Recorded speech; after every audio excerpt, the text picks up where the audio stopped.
এদিকে আন্তর্জাতিক তদন্তে জড়িয়ে বড় সংকটে ডক্টর ইউনূস। অর্থ কেলেঙ্কারির অভিযোগে বিদেশ সফরে জারি হয়েছে নিষেধাজ্ঞা।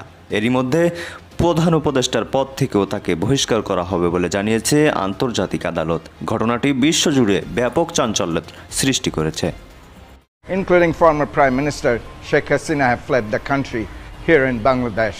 টিউলিপ সিদ্দিক এখন চিন্তা করছেন বা প্রক্রিয়ায় যাচ্ছেন যুক্তরাষ্ট্রের আদালতে ডক্টর ইউনূসের বিরুদ্ধে একটি মামলা করতে পারেন।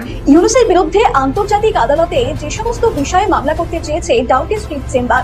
বাংলাদেশের অন্তর্বর্তী সরকারের প্রধান ডক্টর মোহাম্মদ ইউনূস সহ ৬২ জনের বিরুদ্ধে আন্তর্জাতিক আদালতে অভিযোগ দায়ের করা হয়েছে। মানবতা বিরোধী অপরাধের দায়ে ডক্টর ইউনূস সরকারের বিরুদ্ধে আন্তর্জাতিক অপরাধ আদালত মামলার জন্য অভিযোগ দায়েরের প্রস্তুতি নিচ্ছে আন্তর্জাতিক আইন সংস্থা। এবার বাংলাদেশের প্রধান উপদেষ্টা মোহাম্মদ ইউনূসের বিরুদ্ধে আন্তর্জাতিক অপরাধে মামলা দায়ের হলো।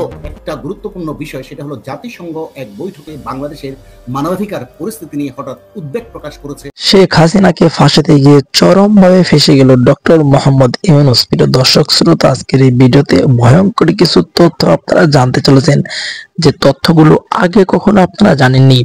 প্রিয় দর্শক বন্ধুরা, দেশ চালাতে ব্যর্থ ডক্টর মোহাম্মদ ইউনূস, সেই সাথে সাথে ডক্টর মোহাম্মদ ইউনূস শেখ হাসিনাকে আন্তর্জাতিক আদালতে ফাঁসাতে গিয়ে কিন্তু নিজেই ফেঁসে গেল, এমনটা জানিয়েছে গণমাধ্যমে।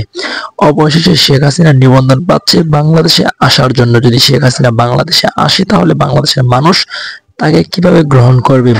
আগের মতন কি শেখ হাসিনাকে গ্রহণ করে নেবে? আপনার মন্তব্য অবশ্যই কমেন্ট করে বলে যাবেন।